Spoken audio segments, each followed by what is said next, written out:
Hello, and welcome to our October episode of Hingham Happenings. I'm your host, Catherine Collins. Let's take a look at what's coming up on this episode. 95.9 WATD brought their South Shore morning tour to the bathing beach. Herb Chambers' Lexus hosts a car show for the public. Annie Medrano works with a renowned earthscape artist to create art in the sand. Children celebrate their reading accomplishments with a fun-filled summer reading finale. Runners and vendors attend the End of Summer Classic to contribute to a great cause. All this and more coming up on Hingham Happenings.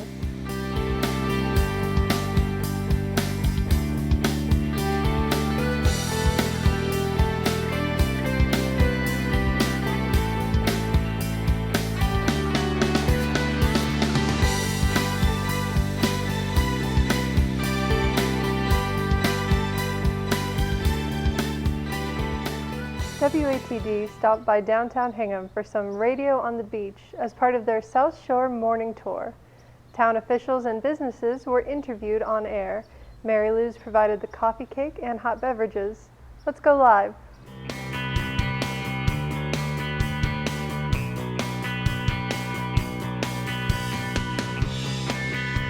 This is our third summer taking the morning show on the road, and it's unusual for a radio station to do that, but we love it. We're a community station, and we love to highlight the South Shore.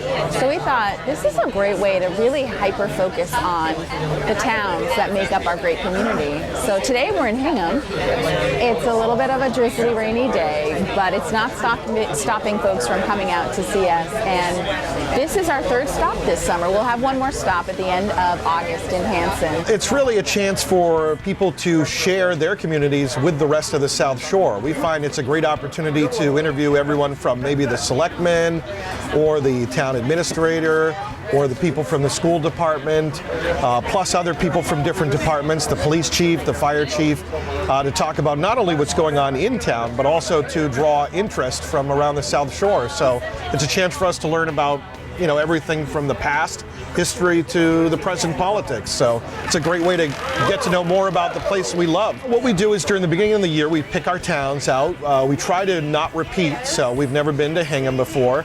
As I mentioned, this is the third year, so we've done a number of towns so far. We check our sites, and then we later on have our engineering staff to go over can we broadcast from that site, get a signal, is there power, internet access, that kind of thing. Visibility.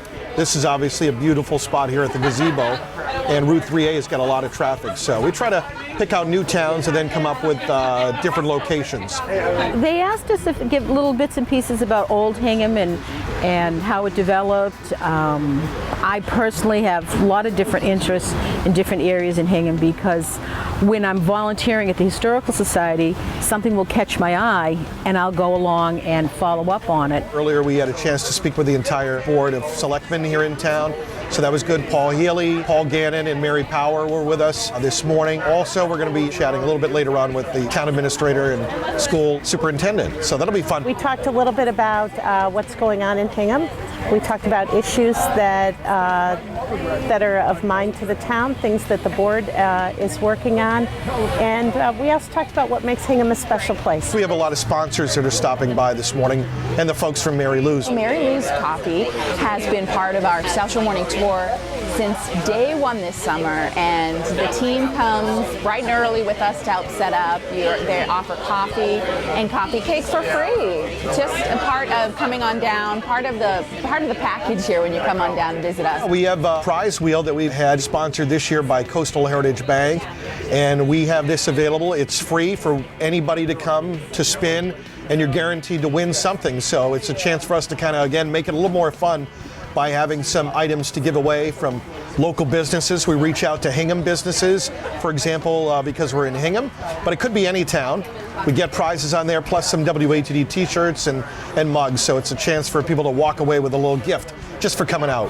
What makes events like this a lot of fun is that it brings out members of the community. So they're people who volunteer, people who are walking by. And I think I speak for Paul and Paul. We love this community so much, and we love talking about this community, and we like talking about what makes this community so special. You know, when you think about the number of hours that a lot of us spend in our cars, radio is so important as a way to stay in touch. And I think in particular right now, local radio stations play a really important role because it's a way we can find out what's going on in our neighborhoods. Sometimes life is so busy and so fast. Sometimes it's hard to forget that we live in such a gem of Massachusetts, the South Shore.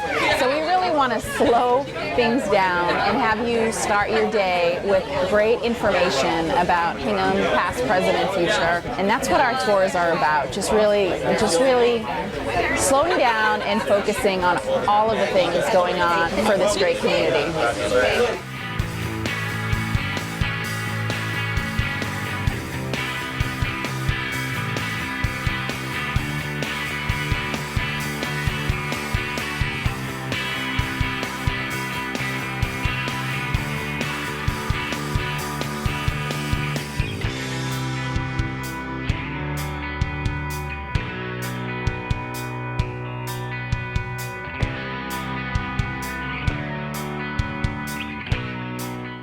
Here at Herb Chambers' Lexus of Hingham, the community was invited to show off their cars at the dealer's annual Cars and Coffee event.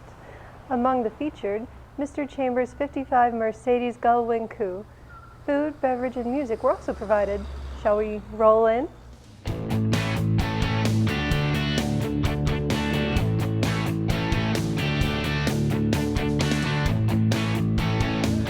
Today we are here enjoying Cars and Coffee. It's an event that we host once a month, and we welcome people in from the surrounding communities to join us. It's just a nice little event on Sunday mornings. You can bring your show cars. As you see, we've got Ferraris, Bentleys, Rolls-Royce, Corvettes, Mustangs, and it's just a nice little event to kind of showcase your cars with the public and just gain some exposure to what you have. It's certainly not easy, as we have to move 300 to 400 vehicles, to clear the lot for everybody that's coming, obviously orchestrate the food situation and plan ahead, which takes sometimes weeks and months, as far as social media and reaching out to all of our previous clients and those that have came to our events before. So it's not easy, but it's definitely worth it, and it gets better and better every year. We're very fortunate to have Rockin' Robs, who joins us monthly. They are fabulous. They come out to all of our events, and they typically try to do some golden oldies, some nice car music. And we have everybody welcomed into the showroom. We offer donuts and muffins and coffee and tea and you name it, very, typical breakfast fare. And we try to make it as, relaxed and easygoing an event as possible and welcome people of all different ages. A very close friend of mine, John Cove, who works for Herb Chambers, and he told me about this, and he said, you ought to come and see it. And I said, well, here I am. You just drive in, and they're very nice, and they give you a place to park. They give you a free cup of coffee and donuts. How can you beat that? This is my 1956 Mack V model. It started off in life as a very large truck, and it's sitting on a Ford F-250 chassis, which was one of my pickups when I was in business, and it had gotten in an accident. The cab got crushed, and it got totaled. I bought it off the insurance company, and I had seen one of these trucks in an antique truck magazine back in the 80s, and I thought to myself, if the opportunity ever arises, I'm going to build one. Well, the opportunity arose, and here we are. That was like 20 plus years ago. I brought it to a lot of shows, and I'd be amazed at how many old timers say, wow, I used to drive one of these, wow, I haven't seen one of these in years. And whether they be firemen or regular truck drivers or whoever, they all enjoy seeing these old Macs, Very popular truck. We have anything from the antiques. As you see, there's older Corvettes, there's Ford Mustangs, up until the new models with Herb Chambers having 58 locations. We have the luxury of getting all the new models out so you can actually take a look at, like the newer BMWs, Mercedes-Benz, Land Rovers, Lexus, Audi. So it's a nice mix to really see what's available, and you can kind of get the best of both worlds. There's an old Excalibur over there, and I used to have an Excalibur at one time, and that's an older one, and I can see how they changed a lot. I mean, that was one of the original Excaliburs that had no windows. It had the plastic windows, and the newer ones had roll-up windows. But it's an exciting vehicle, those Excaliburs. They're very, very heavy. If you sit in the back seat, you're really sitting behind the rear axle, which is because they get so much going out in front on the nose. I brought Mr. Chambers Mercedes-Benz Gullwing Coupe. It's a 1955 model. Sort of a rare car, sort of a unique, real unique things about the car when they were made. The big difference was the gullwing doors, and they were designed to swing up like that to compensate for the frame that was in the sills. So when you get in it, you really sort of got to lean in with your butt and sit down in it. But that was sort of the nature of the way the car was designed. The center of gravity is lower. It was just a good handling sports car for back in '55. I've enjoyed working for Mr. Chambers for 32 years now. I was working at a shop down in Connecticut, Callaway Turbo, and I was detailing cars. I worked in the parts department. I met Mr. Chambers just before he got his first car dealership. I asked him if he needed anyone to clean his cars, and I've been here since. So, good person to work for, very motivated. As you can see, all the dealerships, quality. He likes everything to be nice and clean.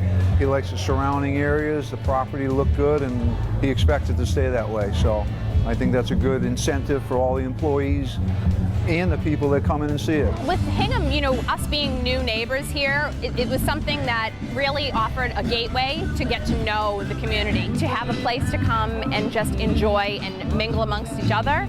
We think certainly helps to make us better neighbors and hopefully feel that sense of community where people can come in to see us and it's not necessarily just about doing business.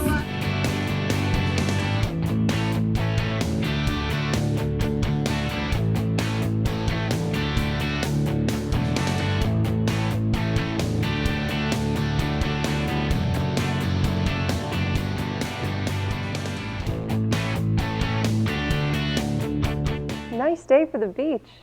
So was the case for Annie Medrano and Andres Amador when they made a trip out to Nantasket. In addition to creating ephemeral art in the sand, the event was also a ceremony for the passing of Annie's husband and a close friend. And what a great occasion it was to remember them.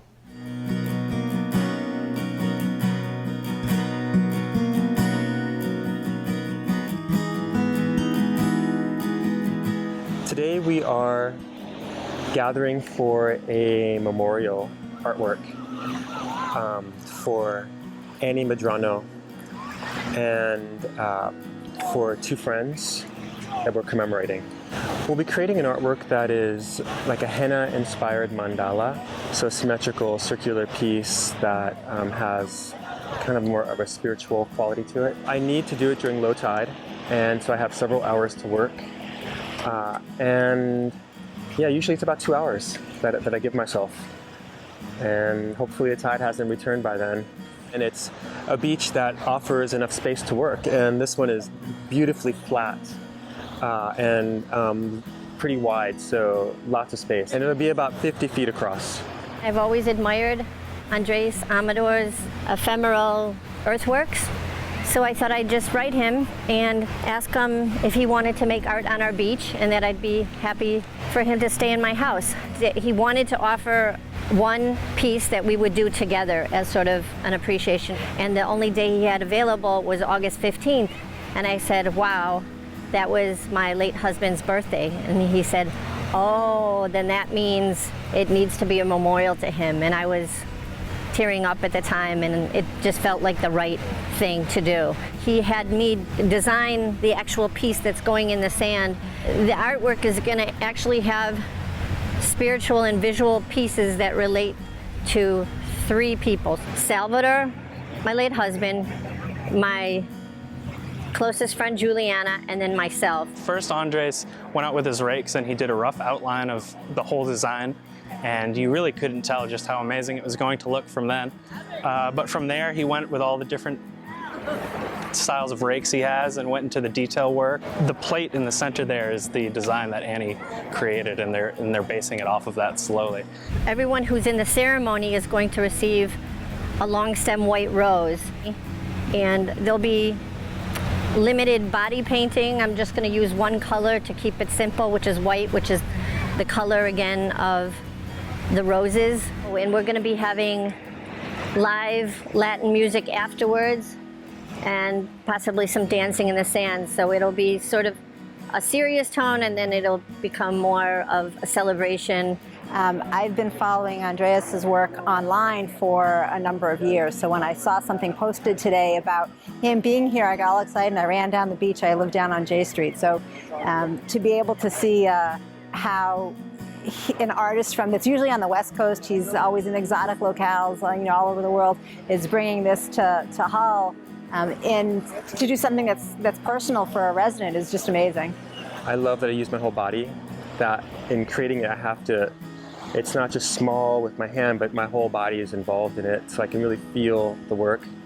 And then I love that I don't have to clean up when I'm done. And I love the scale. There's something about doing things oversized that just bring a whole new level of intrigue to the work. Public art creation is important because I think it makes people stop and pay attention for a second, maybe stop thinking about whatever's going on in their lives or worrying about work. And if you really see something beautiful like this in public, I think it makes people slow down and kind of appreciate life more. And if people were inspired to do more of this themselves, I think we'd live in a lot more peaceful place. People express themselves more that way. It's personal. I think it's very personal, and to know that there's flowers and there's a story behind this. The fact that it's that personal and has a connection to somebody in the community, I think it makes it even more accessible. And I've noticed some of the people, some of my friends that are coming to this also have loved ones that they've recently lost, and so it's a cathartic experience for them as well. Just as the water comes in and washes things away, so does time, and everything keeps changing. And so to be able to create something of beauty and then be graceful in releasing it and accepting that it's gone.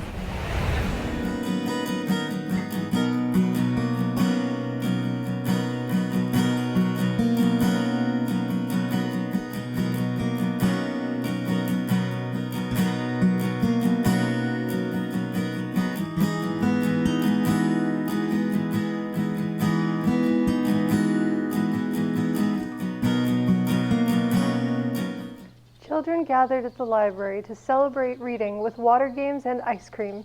The event served as a reward for the hard work kids put in during the summer reading program. Did someone say ice cream?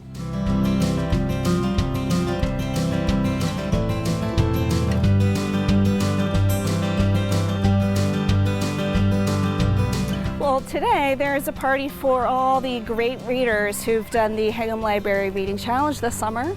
So kids can read whatever they want, and each week they can go get a sticker, pick out a prize. And as a reward for all the kids on this beautiful day, there's water balloons and sponge tosses and all kinds of watery fun in the sun, and ice cream sundaes. A lot of supplies that go into water games. Lots of hoses, lots of hula hoops and sponges and water balloons. So many hours of supply buying and several hours of making water balloons. My job is kind of the same as Tatsi, our children's librarian here today. Essentially, I make sure everything's running smoothly. I help run the games, make sure the volunteers all know what they're supposed to be doing, that all the patrons are happy and having a good time, really. So this is our second year. Last year was the first year that we did it. And the steps are staffing, figuring out what we can do that's new and fresh, making sure the field's clear so that we can have it outside, praying for a hot sunny day so that people will come, and publicity, letting people know that it's happening. Coming up will be my 10th year at the library, and it just seemed to me last year, since it was our first year, that we needed to finish. All of a sudden it just ended. So I thought it would be, as I said, I just thought it would be a nice way to get everybody to come and celebrate reading, because after all, that's our focus. So the program was for about 6 weeks all together, and the kids came and colored in the shapes each week, and they come to the library and find their shape on the wall. They're really asked to come to the library and keep going with the program. We really went to the library a lot. We checked out 4 Puppy Place books. We're on the first one that we got. And I am reading 1 too. We read and we voted for the voting inside in the children's area. Yeah. Well, we did 4 pages, and that got us a stamp set. We had to read 1 book if it was big. Except if they're like small ones, we had to read 3. I think it's just a nice way for us to say that we appreciate them and that You know, we've had a great summer working with them. I think a lot of people appreciate the programming that we have here at the library, and I think this is just one more fun day for people to be able to come out and have a good time and spend time at the library and know that we have loved spending the summer with them in our reading program. I think it's a great community thing because, you know, when they come into the library, they get their books and I see them and talk to them, but this gives them a chance to see each other and, you know, be around people that love the library. So they all come to the library on a daily basis. This time it's just a little bit different. They get to see people they may not get to always see when they come.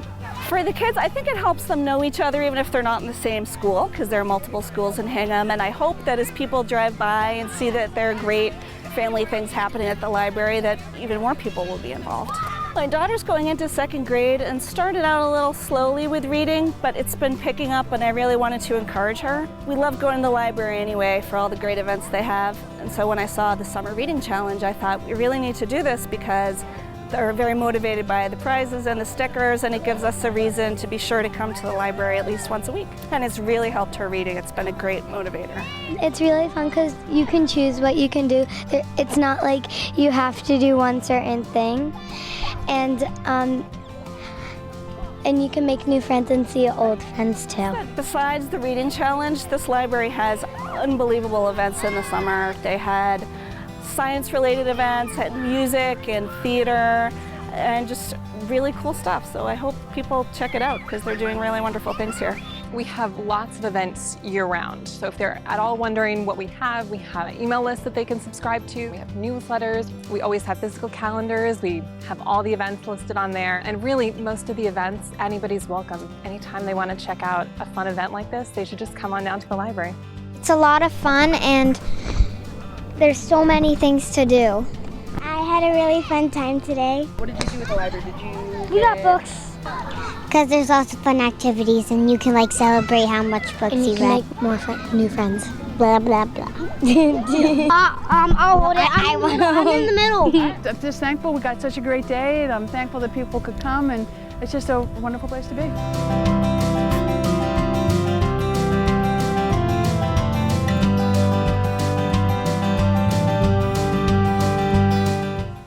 A 5K fundraiser was held to raise funds to pay for improvements to Bear Cove Park. Various sponsors made an appearance to contribute and show their products. Attendees could walk or run the 5K this year. On your mark, get set, let's go.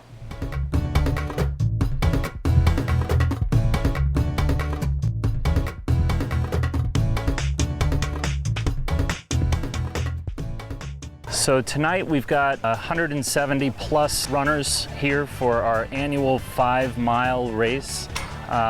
It's along the river here in Bear Cove Park, and this is our sole fundraiser. We use the money to do programs in the park to continue to restore the parks. We've got buildings within the park, we've got road surfaces that need to be paved, that sort of thing. Bear Cove Park was given to Hingham in the federal Land to Parks program in the 70s. This is our 9th event, so it's been very successful. Runnership is down a little bit because there's a lot of races that compete with it. So we're looking to reinvigorate, get more runners out here, and keep it going because, again, it's our sole fundraiser. This year, social media actually was a great part of it. We have a website. John Childs from Old Colony Race Productions has been helping us. This is his 9th year, and he does a great job. I've been walking my dogs here for probably 20 years. I have a lot of roots in this park. One of my friends is the ranger here. I know everybody here. We've been coming here forever, and we wanted to do some good things for the park. They always seem like they don't have enough money in their budget, so we wanted to help support that. We're doing numerous events out on Harbor Island, in parks in Weymouth and in other towns around here, all designed to help local conservation. Marathon Sports has been with us since the very beginning. They're a big running supporter around here, obviously. Saucony's our new running shoe partner. They've done a lot with us over the years. We've got Aquarian Water. They've done this for 9 years as well. They come and provide the water bottles, and then you see some of the other sponsors out here. Generally, we reach out to them. There are over 1,500 road races in Massachusetts every year. It's nearly impossible to get sponsors when you have a climate like that. It's very competitive. We do it by giving people more, getting our runners to meet our sponsors a little more than the average race does. It's a win-win situation for us and for the sponsors. So our whole MO is to raise money for open spaces and conservation areas around the South Shore. So this is just one more effort like that. Since we started this race 9 years ago, if you had come in here 9 years ago, you wouldn't have seen a single runner in here. Now, any given day, you see 100 to probably 200 runners a day come in here. It's opened this park up to the running community. It brings more runners in, which we believe is a desirable element. The more good people that come into open spaces like this, the less bad people come into these places. It's a great course. It's a 5-mile course again. It goes into the park, down towards Stop and Shop along the river there, that area in front of the green dock house building, and it goes all the way out through Bunker Alley, which is through the Fish and Wildlife property, takes a loop and comes back. That's about 3 miles. Then we go back up into the conservatory area and out towards Indian Point. It's a big loop around the conservatory and then back to the finish. The park is open actually, and there's plenty of viewing opportunities down here. We have a Tesla automobile here today. It's kind of a unique automobile. We have all kinds of food samples for people to try, between naked juice and watermelon and ice cream and all kinds of things that we have going on. We also have a post-race celebration at the nearby Ames Chapel, which is we have 4 different types of beer being served, pizza, pasta. It's just a great way to socialize with people who are runners and their families. You know, we want to get people off the roads, into parks, onto beaches, into woods, and, you know, just have more fun out of the traffic and out of the noise. This event kind of lends itself to be a 5-miler. People who run 5Ks tend to be a different group than the people who run 10Ks. And so we're trying to get them to make that leap from a 5K to a 10K by giving them a 5-mile, which is just a little short of a 10K. And it's kind of a traditional distance from the old days. It's a throwback race. If you could run a 25-minute 5-mile, you're running 5-minute miles. That's an excellent effort. Not too many people can do that around here. We actually attract some of the premier runners in the area with the 5-mile. We think that we'd like to continue with that. There was some thought about doing, you know, a shorter race, but John actually mixes it up. So, you know, you can come and walk the race. It doesn't matter. We find that 5-mile attracts a cohort of folks that know each other. It's actually kind of fun. Great way to start the weekend, one of the last weekends of the summer. So we're very proud of it, what we've done in these 9 years. We're ready to move on to other things though and start some new traditions.